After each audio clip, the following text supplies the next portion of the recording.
নমস্কার বন্ধুরা, আজকের রেসিপিটা আমি বানাচ্ছি চিকেন ডাক বাংলো। তো চিকেন ডাক বাংলো বানানোর জন্য কী কী নিতে হয় একটু আমি দেখিয়ে দিচ্ছি।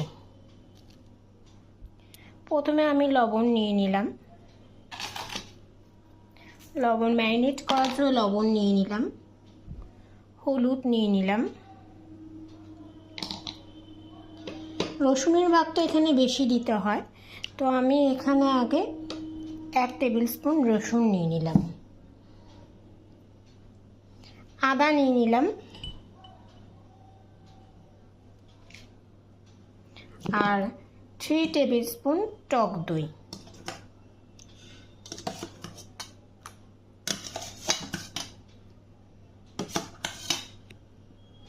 টক দইটা নিয়ে নেওয়ার পর আমি এখানে একটু কালারিংয়ের জন্য হলুদের সাথে একটু কাশ্মীরি মির্চ দিচ্ছি যাতে কালারফুল হয়। চিকেন ডাক বাংলোর রেসিপিটা একটু লালচে ধরনের, একটু সর্ষের তেল আমি অ্যাড করলাম ম্যারিনেশনের জন্য। এবার ভালো করে ম্যারিনেট করে এটাকে আধা ঘন্টা 45 মিনিট মতো রেখে দিতে হবে।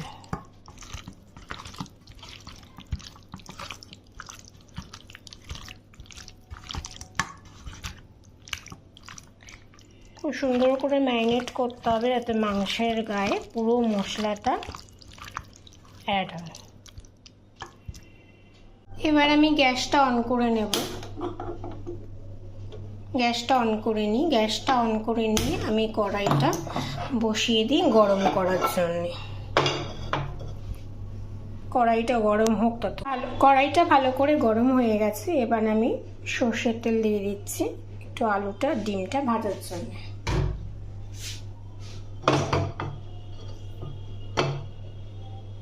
সর্ষের তেলটা গরম হোক। সর্ষের তেলটা গরম হয়ে গেছে। এবার আমি একে একে আলুগুলো ছেড়ে দিচ্ছি। আলুগুলো হালকা করে একটু ফ্রাই করে নেব, বেশি ফ্রাই করবো না, কারণ আর ডাক বাংলোর চিকেনে ডিম অবশ্যই দিতে হবে। আলুগুলো ফ্রাই হয়ে গেছে, এবার ডিমগুলো ছেড়ে দিচ্ছি। ডিমগুলো হালকা ফ্রাই করে নেব। আর ডাক বাংলো চিকেনের ডিম অবশ্যই মাস্ট।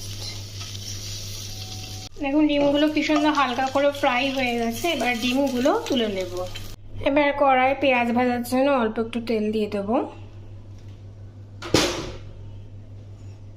তেলটা গরম হয়ে আসছে। আমি একটু ছোট এলাচ, 2 টুকরো ফাটানো এলাচ আর 3টে দারচিনি স্টিক দিয়ে দিলাম। এবার হালকা একটু ফ্রাই করে নেব এই 3টে দারচিনি স্টিক আর ছোট এলাচ। 30 সেকেন্ড মতো ফ্রাই করে নিয়ে নেওয়ার পর এবার পেঁয়াজটা আমি দিয়ে দেবো।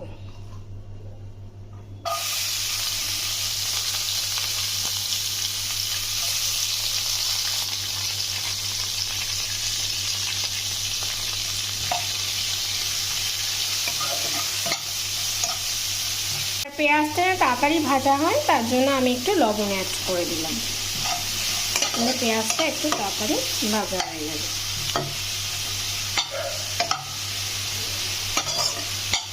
তা পেঁয়াজটা ভাজা হতে থাকতে ভাজা হয়ে গেছে। তো এবার আমি এক্সট্রা যে আদা রসুনের পেস্ট ছিল সেটা এটা দিয়ে দিলাম।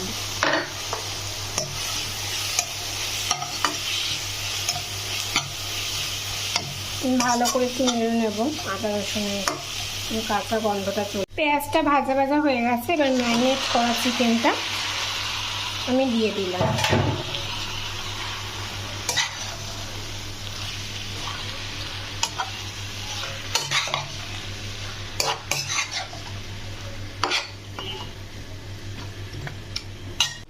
মাংসটা দিয়ে দেওয়ার পর মাংসটা ভালো করে এবার কড়াইয়ে কষাতে হবে।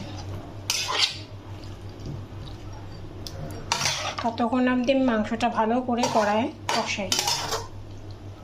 এবার ডাক বাংলো চিকেনে মশলার জন্য আমি নিয়ে নিয়েছি সাজিরে, শুকনো লঙ্কা, একটু জায়ফল আর একটু জয়িত্রী।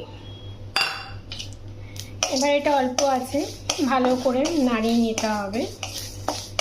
কালারটা চেঞ্জ হয়ে গেলে তারপর আমি নামিয়ে নেব। ডাক বাংলো চিকেনে এই মশলাটা দিলে খুব সুন্দর স্মেল আসে। আমি কড়াইতে হালকা করে নিয়ে নিয়েছিলাম, তো আমি এখন শিলে বেটে নিলাম।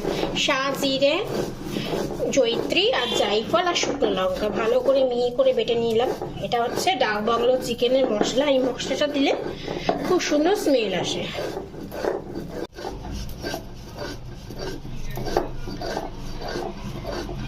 দেখছি মাংসটা থেকে কতটা জল বেরোলো।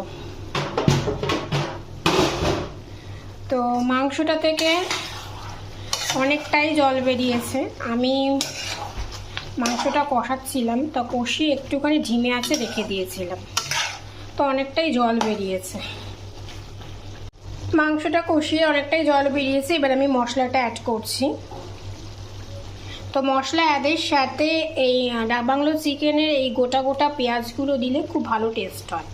তো আমি কটা গোটা পেঁয়াজ আর আমি কটা লঙ্কা আমি দিয়ে দিলাম।